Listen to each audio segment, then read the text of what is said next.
أعوذ بالله من الشيطان الرجيم بسم الله الرحمن الرحيم ثم قست قلوبكم من بعد ذلك فهي كالحجارة أو أشد قسوة وإن من الحجارة لما يتفجر منه الأنهار وإن منها لما يشقق فيخرج منه الماء وإن منها لما يهبط من خشية الله وما الله بغافل عما تعملون. இதன் பின்னரும் உங்கள் இதயங்கள் இறுகிவிட்டன, அவை கற்பாறையைப் போல் ஆயின, அல்லது அதைவிடவும் அதிக கடினமாயின.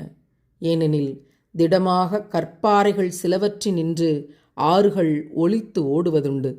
இன்னும் சில பிளவுபட்டு திடமாக அவற்றினின்று தண்ணீர் வெளிப்படக்கூடியதும் உண்டு. இன்னும் திடமாக அல்லாஹ்வின் மீதுள்ள அச்சத்தால் சில கற்பாறைகள் உருண்டு விழக்கூடியவையும் உண்டு. மேலும் அல்லாஹ் நீங்கள் செய்து வருவது பற்றி கவனிக்காமல் இல்லை. இறந்தோரை உயிர்ப்பித்து காண்பிச்சும் கூட இஸ்ரவேலர்கள் இறைவனை நம்ப மறுத்தார்கள். அவர்களுடைய உள்ளங்கள் கல் மாதிரி இறுகி போயிருச்சு அப்படின்னு சொல்லிட்டு இறைவன் சொல்கிறான். சில பாறைகள் உண்டு, அதன் மேலே தண்ணீர் தெரிச்சு ஓடும்.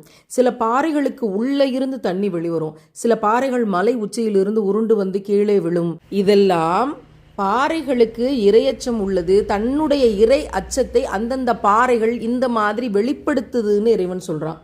உண்மைக்கு அழைக்கப்பட்டு அதை ஏற்க மறுக்கக்கூடிய உங்கள் உள்ளங்களை விட இழகும் தன்மை கொண்ட பாறைகள் சில உள்ளன என்று இறைவன் இந்த வசனத்தில் நமக்கு சொல்லித்தரான். நாம் உயிரினும் மேலாக நேசிக்கும் உத்தம நபிகள் நாயம் ஸல்லல்லாஹு அலைஹி வஸல்லம் அவர்கள் சொன்னார்கள், நான் மக்காவில் உள்ள ஒரு கல்லை அறிவேன். நான் நபியாக அனுப்பப்படுவதற்கு முன்பே அந்த கல் எனக்கு சலாம் சொல்லி கொண்டிருந்தது. அதை நான் இப்போதும் அறிவேன் என்று சொன்னார்கள்.